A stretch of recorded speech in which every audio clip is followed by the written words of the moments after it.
मेरे शौहर 2 दिन के लिए शहर से बाहर जा रहे थे, तो वो मुझे बोले कि चलो तुम्हें तुम्हारी अम्मी के घर छोड़ देता हूँ, अकेली क्या करोगी घर पर। हो भी डरपोक।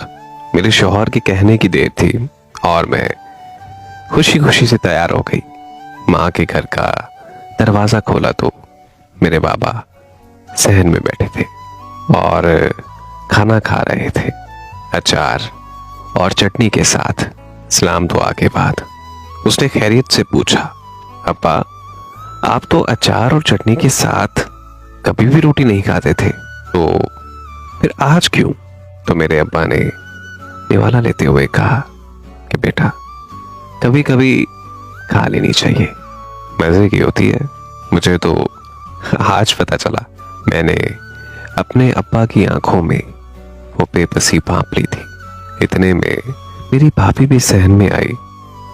मुझे मिलते ही पूछने लगी कि रहने आई हो। मैंने खुशी से बोला, जी भाभी, असद 2 दिन के लिए शहर से बाहर गए हैं, तो मैंने सोचा कि मैं अब्बा के घर का चक्कर लगाऊं और असद ने मुझे यहां छोड़ दिया। मेरी भाभी मेरी बात सुनकर मसनूई हंसी और बोली, बैठो मैं तुम्हारे लिए चाय या बोतल लाती हूँ।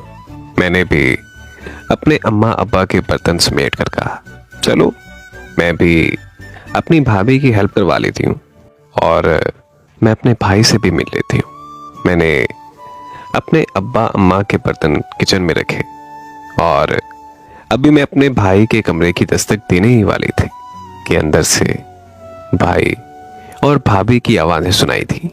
मेरी भाभी कहने लगी कि तुम्हारी बहनें बया तो दी हैं, लेकिन वो फिर भी इसके बाद अपने अम्मा अब्बा का चौखट नहीं छोड़ती।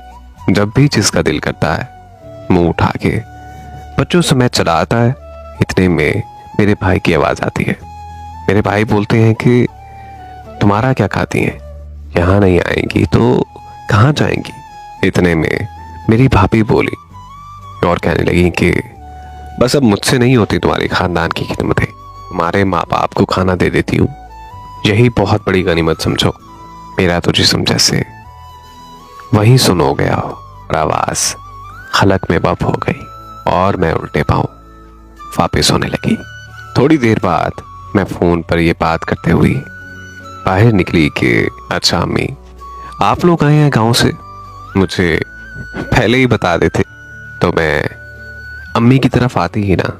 चले आप परेशान ना हो, मैं अभी वापस आ रही हूँ।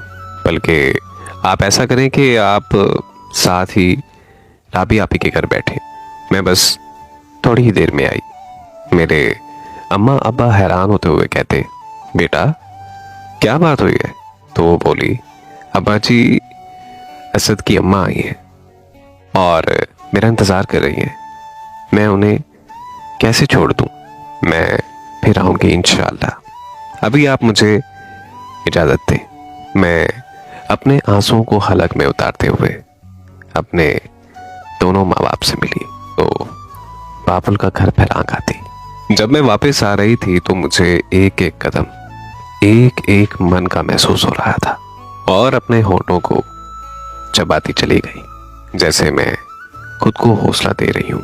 मुझे फिर वो बात याद आई, फसलें जो काटी जाएं उगती नहीं है, बेटियां जो भी आई जाएं मुड़ती नहीं है। बेशक मेरे माँ बाप से होते हैं, लेकिन कभी उनके होते हुए भी वो बहुत ज्यादा बेबस होते हैं।